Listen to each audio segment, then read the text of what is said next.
De La Rosa. Senator De La Rosa, good morning to you, sir.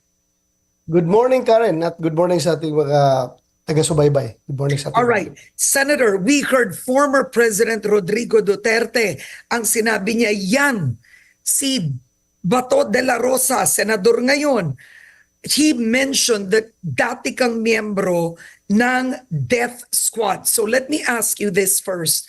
Were you ever a member of the Davao death squad? I have even hunted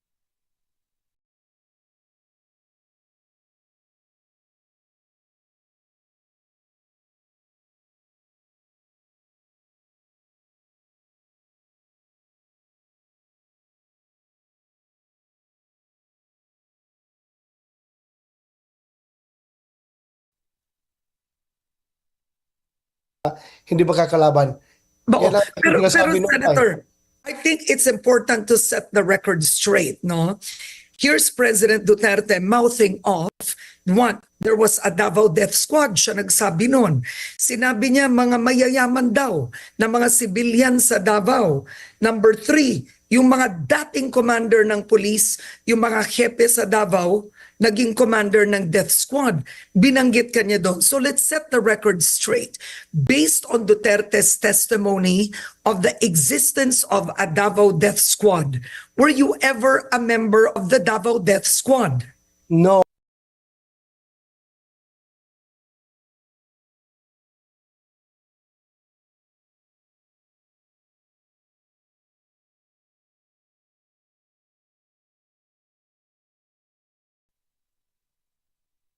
Context of the statement should be taken, hindi yung yun lang ang sinabi niya.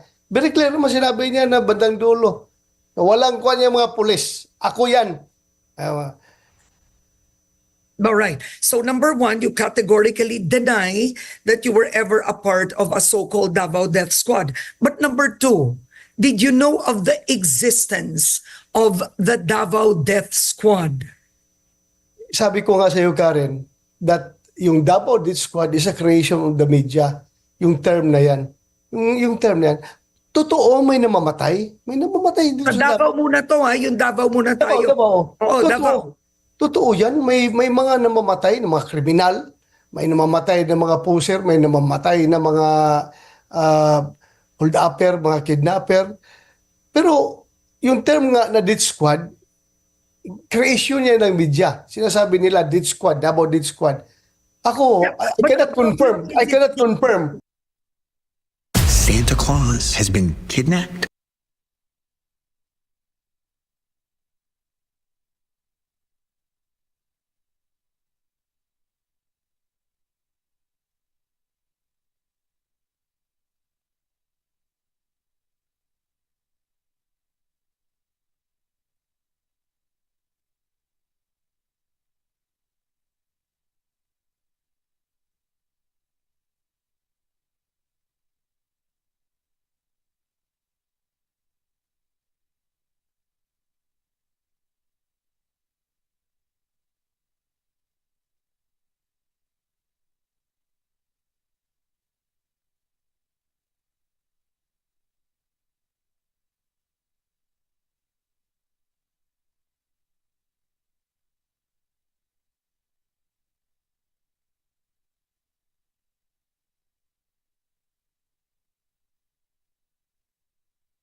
On Head Start. You were never a member of the so-called Davao Death Squad. You cannot confirm the existence of the Davao Death Squad. Okay, but number 3, it's the former president himself who said it. He said may mga hindi daw mga pulis, pero may mga mayayaman na mga taga Davao. They cared for Davao. Sila daw ang pumapatay. Hindi kasuhan ninyo yun, yung mga... But you were his police chief. So, tanong ko, you were the police chief of Duterte even when he was mayor in Davao. So, Yes, ang tanong ko, what was the former president saying? Ano yun, sir? Invento? Is he a storyteller? Ano yun? You can't say it's a joke. It's either a lie or the truth. Ano po yun? Ay, para bang hindi niyo kilala si President Duterte na magaling niya gumamit ng mga words. Eh, dapat, kung ito the interpretation of what he has said during the Senate hearing is subjective.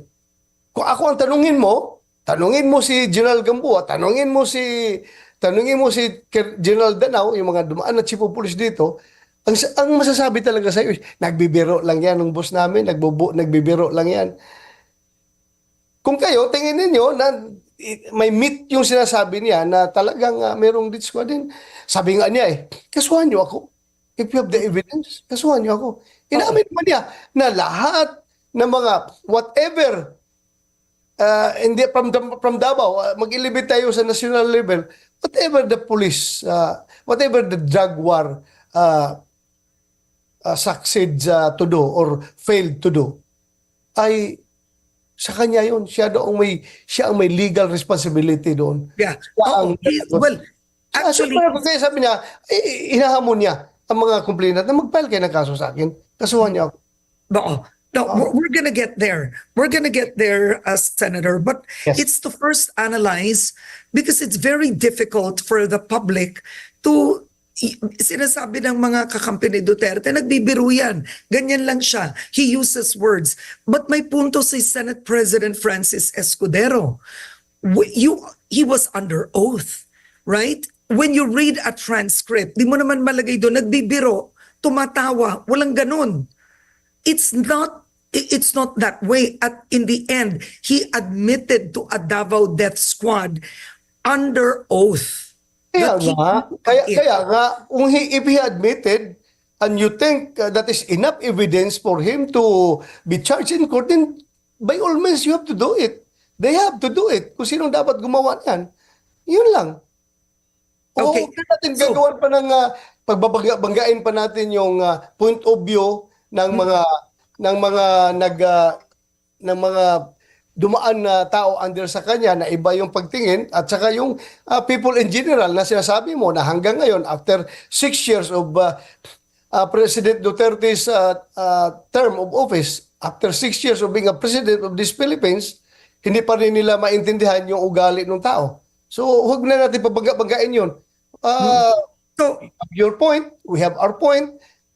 If you have the goods, then sinabi na nga niya, file a kaso. Yeah. You're right, file a case. But Yes. I'm curious, when the president said, yan si Bato, commander yan ng Davao Death Squad, what was your reaction? You were sitting there. Maawa ako. Shocked? What were... Alam ko naman yung tao na magaling yan gumamit ng words, magaling magbiro. Kaya dyan na tayo nagka-class ngayon ng ating interpretation. Dahil sa tagal kong kilala yung tao na yan, magaling yan magbiro, magaling yan na mangintriga. Kaya nga niyang pag-intrigahin yung dalawang criminal groups para magpapatayan. Sila maggira-gira dyan dahil magaling mag-intriga yan sa saywar. Magaling sa saywar. Kaya yung sinabi niya, natatawa talaga ako. Dahil how come yung chief of police magiging commander ng death squad? Paano niya yun? Okay, At now ako Karen, ito lang, honest lang ko siya, magsabi ko sa iyo, never ako naging membro or naging leader ng death squad. And I just took the words of the former president very lightly. Tinatawanan ko pa nga dahil alam ko nagbibiro siya. Okay, so para sa iyo, biro yun. Now let's go to this, okay? So, Attorney Shell Diokno had a powerful presentation in the Senate where he brought out, and I hope we show this, we'll talk about this in detail, the PNP command memo, that's the CMC, PNP CMC 16 dated 2016, and it was a circular that you signed, and this circular had two things that were quite different. Number one, this command circular used the word mag-neutralize at mag-negate ng suspected illegal drug personalities. Number two, ang utos ay gamitin ang drug list bilang basihan, right? To pursue suspected drug users. Okay, so why did you sign the PNP command circular with the words neutralize and negate when that doesn't exist? 지금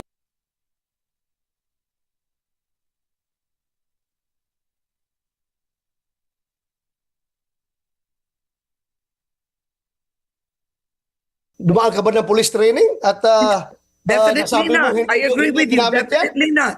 Definitely not. But the Oh. police officers that were interviewed said that neutralize and negate, the ones interviewed said ang ibig sabihin nun ay pinatay or killed. Sino nagsabi? Sige, sino nagsabi? Based on the interviews. O that sino nga in-interview? Sino yung interview na yan? Para Well, he did magkaroon present natin. it. But let's go already. Oh. So what Oh. for you is neutralize and negate? Una, klaruhin ko ha, may police na interview na nagsabi. Sino yon? Alam ko si General Lasso, yung PDEA, nagsabi doon sa House of Representatives, sa Quadcom. Ngayon, dito naman sa Senado, in-interview yung ilang chief PNP na present doon at dating mga chief of police ng Davao City, tinanong, anong meaning ng neutralize? Magkaiba yung kanilang definition. Ano bang ibig Magkaiba. sabihin para sa inyo nung pinirmahan nyo ang circular na yan? Kasi it's your signature on the circular. Yes, What Karen. did it mean to you? What did it mean? Kung tingnan mo yun, nakakapagod kasi, sige explain, no? Nakakapagod. But go ahead. In-explain ko na yan doon sa Senate hearing, di ba? Sinabihan ko si Jok, no? Ito yung Google meaning ng term na neutralization at ito yung meaning, yung definition ng neutralization based doon sa PNP operational procedure manual.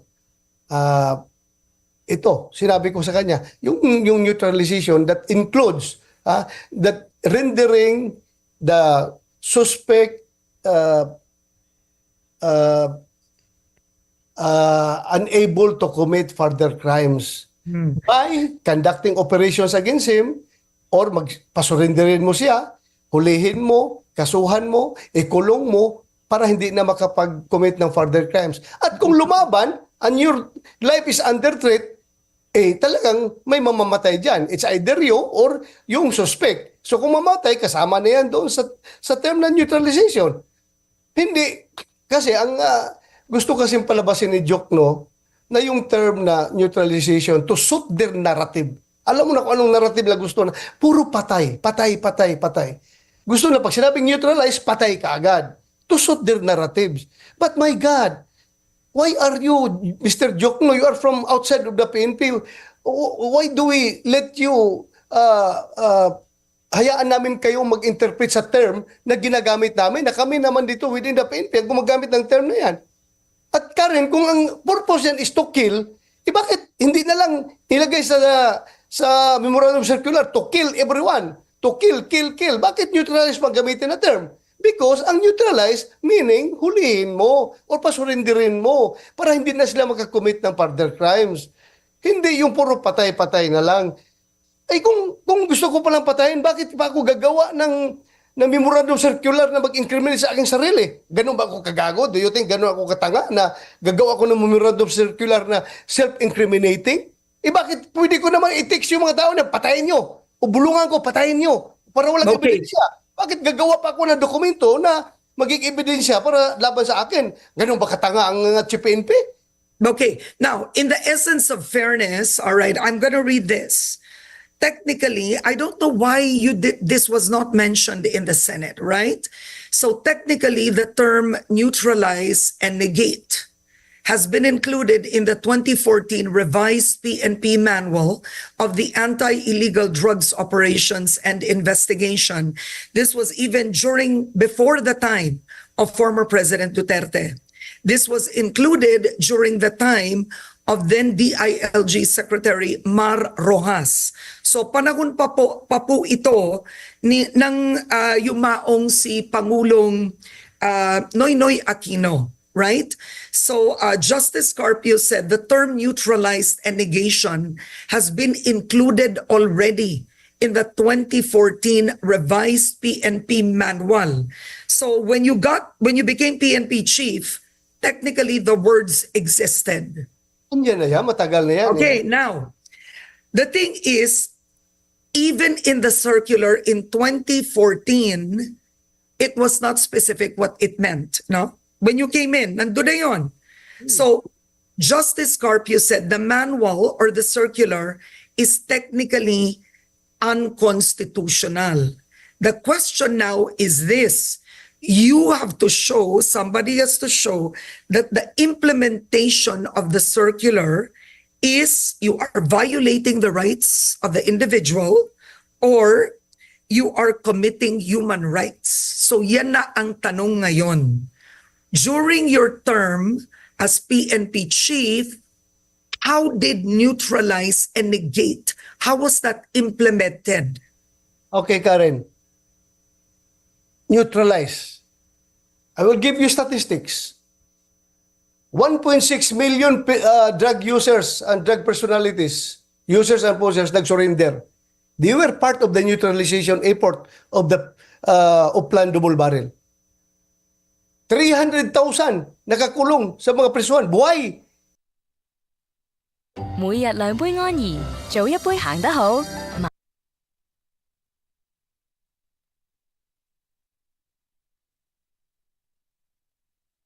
Sa overcrowding of our police station jails dahil nga sa dami nating hinuli. Nakakulong yun. Buhay yung lahat. Buhay lahat yun. So, sabihin mo, mayroong 6,000 na namatay. Sabihin natin, hindi ko rin kiniklaim na lahat yun ay justified na pagkamatay dahil alam natin, mayroong mga pulis na nagluluko at pinagkakasuhan natin. So kasama na ngayon sa buong neutralization effort, nag-surrender 1.6 million, 300,000 ang arestado, facing charges, nakakulong, at yung 6,000 na namatay. Sila nakapokus na sa 6,000 na namatay at gusto nila na yung term na neutralization doon sa memorandum circular na pinirmahan ko ay doon lahat sa patay yun. Kinalimutan lang yung 1.6 million na nag-surrender. Kinalimutan nila yung 300,000 na arrested, buhay, nakakulong sa prisuhan.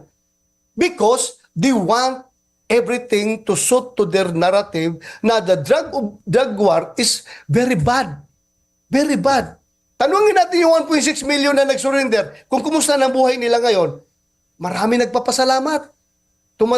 Maglalakad ako sa kalsada. Daming former addict, mga tricycle driver, lalapit sa akin, "Sir, salamat sa iyong tukhang. Kung wala yung tukhang, wala na ako ngayon. Patay na ako siguro dahil overdose ako sa droga." Ngayon, Okay. sir, mataba na ako, healthy na ako dahil huminto na ako sa droga. Reform Alright. na. Okay, so you make a fair argument there. Ang tanong ko ngayon is this: former President Duterte in the Senate said, okay, is he even encouraged police officers, alam nyo, pilitin yung manlaban. Pilitin yung lumaban. Right? Sinabi niya yon. Tama? Sinabi niya yon, Senator. Pilitin yung lumaban para in effect, I'm presuming, no, I'm saying that in effect para yung police pwede niyang mapatay yung suspect. And Attorney Sheldiok, no, I mean, when you go through really the role of the police officer, is that the role of the police officer? Was that right? In effect, Duterte meant provoke them na manglaban para mapatay niyo. Kaya nga, sinabi niya, di ba? Sinabi niya na yung mga pulis na yan, may training yan. Sabi ni Duterte mismo. Sabi mismo Pero niya. tama ba yun, Senator? Sandali lang. Sino bang pulis na gago na hahamunin mo yung kuha na bumunot ka, lumaban ka para magkabarilan tayo? Do you have time to do that? Yun lang, ginamit lang ni President Duterte yung para matakot ang mga kriminal. But ako, never niya ako sinabihan na hamunin mo, bigyan mo ng chance lumaban para mamatay. Never ako niya sinabihan yan. Kasi alam niya, edukado ako. I am a PMA graduate. I know the law. Kahit hindi ako lawyer, matagal akong nag-enforce ng batas at hindi ko gagawin yan kung iutos niya sa akin. Kung iutos niya. Pero my God, hindi niya sinabi sa akin yan. Magaling lang siya gumamit ng mga term na yan para matakot ang kriminal. Pananakot nga. Takutin niya para, ay, huwag tayong magluko-luko dito kasi mamaya, encourage tayo ng pulis na lumaban, mamamatay talaga tayo nito. No, magaling sa cyber tactics yan si Pangulong Duterte. But, my God, fiscal siya. Ako, PMA graduate ako. Alam niya, pag-utusan niya ako na palabanin mo para mapatay mo. Practically, sabihan ko sa kanya, Sir, may time pa ba tayong maghamon pag ganyan, mag-aarestuhan na, may baril yung kalaban at lumaban? Maghahamon pa tayo o bigyan pa natin ng tsansa? Never, it cannot happen. At kung may time man tayo na gagawin yan, do you think gagawin ko yan? Police officer ako. Oh, may tsapa ako. Oh, I have sworn to serve and protect. So moving on from this topic, are you saying that in the end, because today you denied being a part of the supposed Davao Death Squad, you can't even confirm the existence of one when you were chief in Davao. 3, you said the president never commanded you, in other words, to do that. What was it then? Is it so what's going on? Ano to? Is it just Cywar? He uses words loosely. Ano to, sir? Ba't siya ganon? Alam mo, kung if you want to, gusto mong kunin yung effect ng kanyang kagalingan magsaywar, hindi pa siya nakaupo as president. Hindi pa siya naka-take out by July 1 as president. Ilang libo na ang nakapila sa police station para mag-surrender. That is the cyber effect of President Duterte. Nakapila na mga adik ha? Mga puser po, nagkapila na sa estasyon para mag-surrender. Hindi pa siya nag-take out ha? Hindi pa siya naging presidente. That is the cyber effect dahil magaling siya manakot ng tao. And yung sabi mo na I am instructing the police to encourage the criminals to fight it out para mamatay yung police, mamatay yung criminal, that is part of his cyber tactics. Kaya nga, nag-surrender ang marami.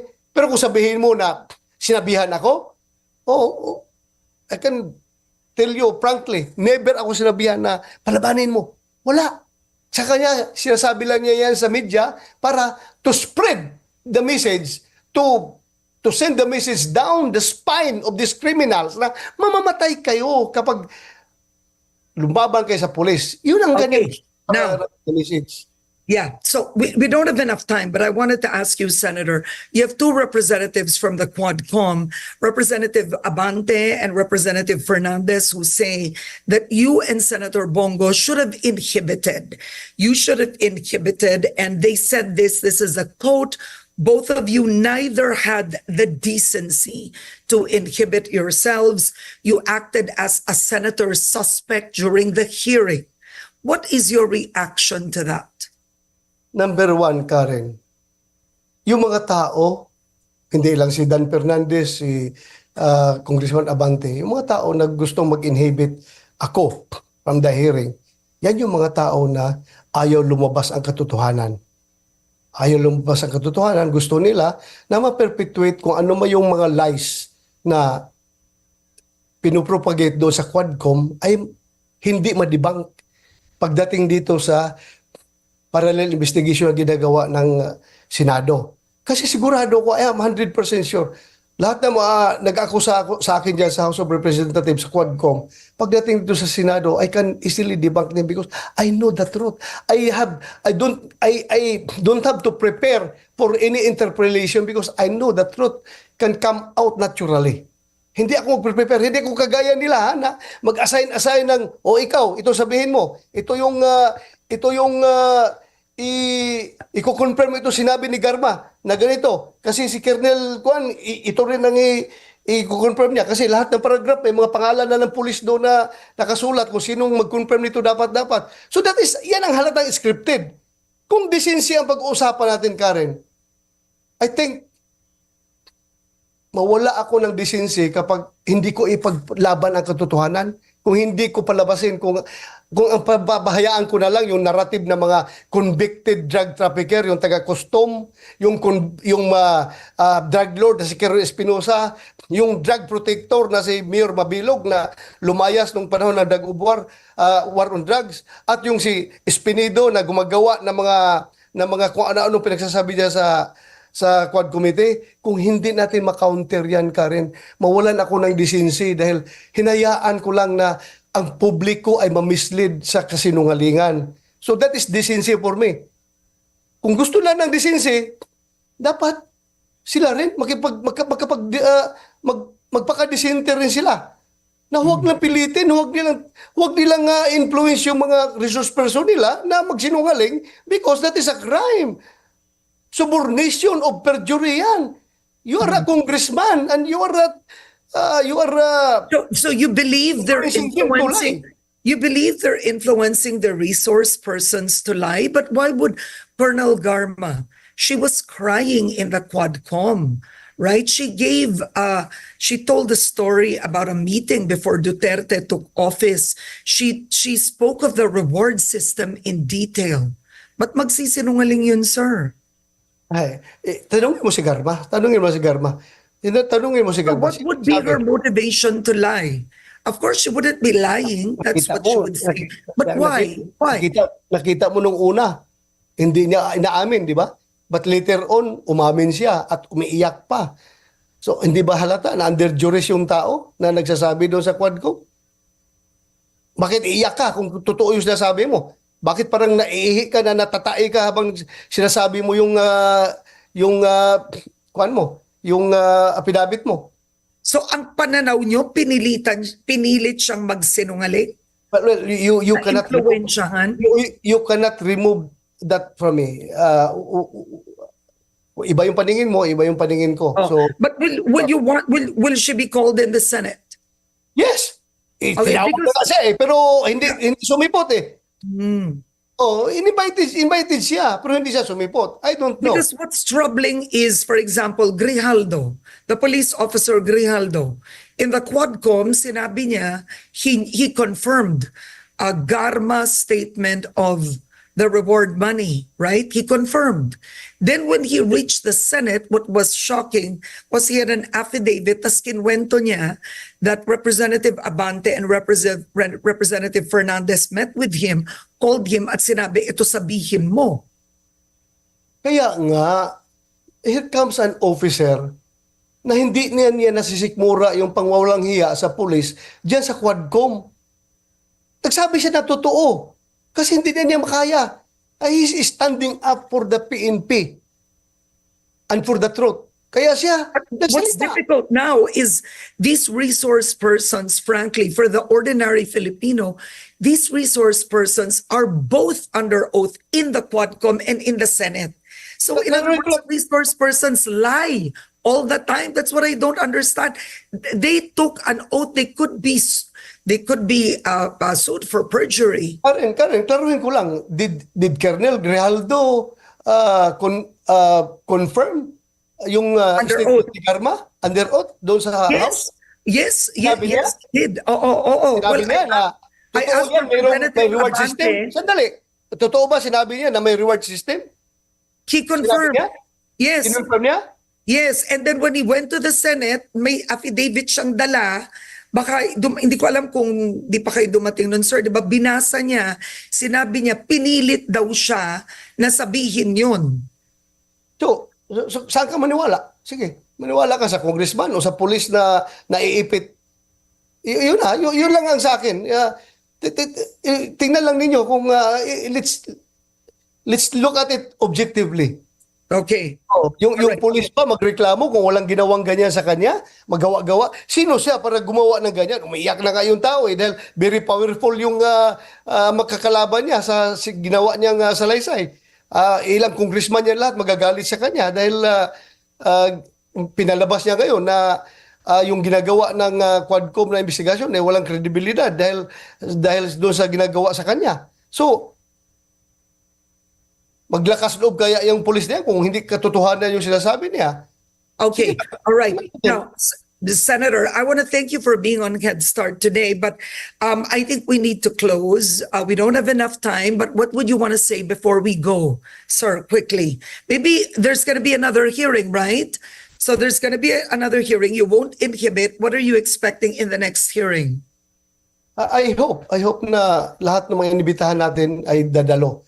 Otherwise, kung hindi sila dadalo, ayaw nilang ma-debunk yung kanilang mga kasinungalingan na ginawa nila doon sa Quadcom. Ayun lang sa akin. Ayun lang sa akin. Habol ko lang naman dito sa katotohanan. Hindi ko kailangan ng papaboran nila ako. Basta papabor sila sa katotohanan. Ayun lang sa akin, Karen.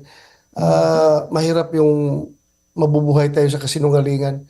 Ako, sabi ko nga, maliit pa ako. Yan palagi nasa isip ko yung nanay ko. Sabi ng nanay ko, every lie that you say, magkakaroon ng dot yung puso mo. Gusto mo ba na sa dami ng lie na sinasabi mo, mapupuno ng dots at maging itim yung puso mo? So, hindi ko talagang kalimutan yung pangalan sa akin ng nanay. My last question, how will you let Garma appear?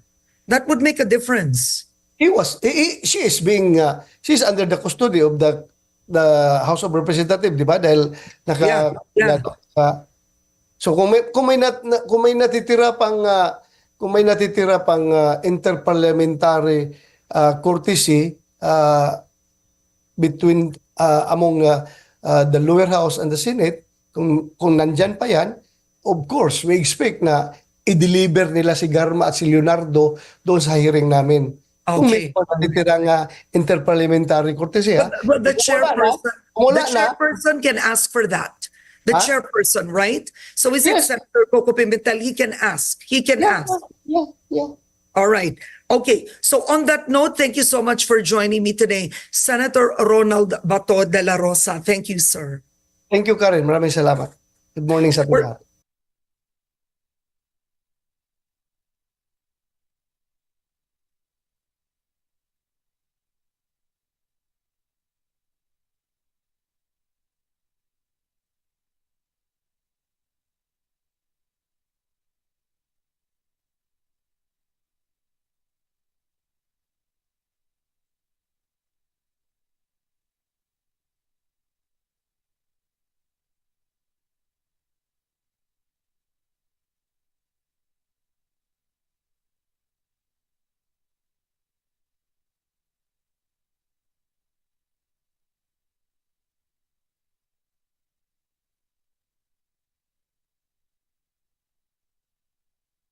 De la Rosa, senador ngayon, he mentioned that dati kang miyembro ng death squad. So let me ask you this first. Were you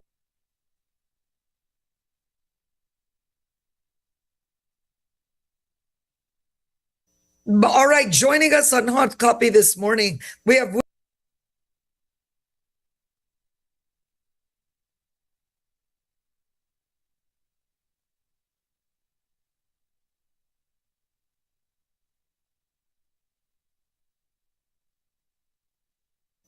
all right, joining us on Hot Copy this morning, we have with us Senator Ronald.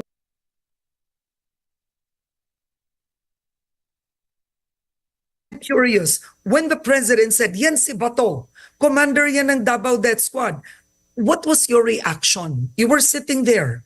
Maawa ako. Shocked? What were... Alam ko naman yung tao na magaling yan gumamit ng words, magaling magbiro. Kaya dyan na tayo nagka-class ngayon ng ating interpretation. Dahil sa tagal kong kilala yung tao na yan, magaling yan magbiro, magaling yan na mangintriga. Kaya nga niyang pag-intrigahin yung dalawang criminal groups para magpapatayan. Sila maggira-gira dyan dahil magaling mag-intriga yan sa saywar. Magaling sa saywar. Kaya yung sinabi niya, natatawa talaga ako. Dahil how come yung chief of police magiging commander ng death squad? Paano react yun? Okay, at ako Karen, ito lang, honest lang ko siya, magsabi ko sa iyo, never ako naging membro or naging leader ng death squad. And I just took the words of the former president very lightly. Tinatawanan ko pa nga dahil alam ko nagbibiro siya. Okay, so para sa iyo, biro yun. Now let's go to this, okay? So, Attorney Shell Diokno had a powerful presentation in the Senate where he brought out, and I hope we show this, we'll talk about this in detail, the PNP command memo, that's the CMC, PNP CMC 16 dated 2016, and it was a circular that you signed, and this circular had two things that were quite different. Number one, this command circular used the word mag-neutralize at mag-negate ng suspected illegal drug personalities. Number two, ang utos ay gamitin ang drug list bilang basihan, right? To pursue suspected drug users. Okay, so why did you sign the PNP command circular with the words neutralize and negate when that doesn't exist in police training? Dumaan ka ba ng police training? At Definitely nasabi mo, not. hindi- I agree hindi with you. ginamit yan? Definitely not. Definitely not. But the police officers that were interviewed said that neutralize and negate, the ones interviewed said ang ibig sabihin nun ay pinatay or killed. Sino nagsabi? Sige, sino nagsabi? Based on the interviews. O sino nga in-interview? Sino yung interview na yan? Para Well, he did present it. But let's go already. So what for you is neutralize and negate? Una, klaruhin ko ha, may police na Always in the sun.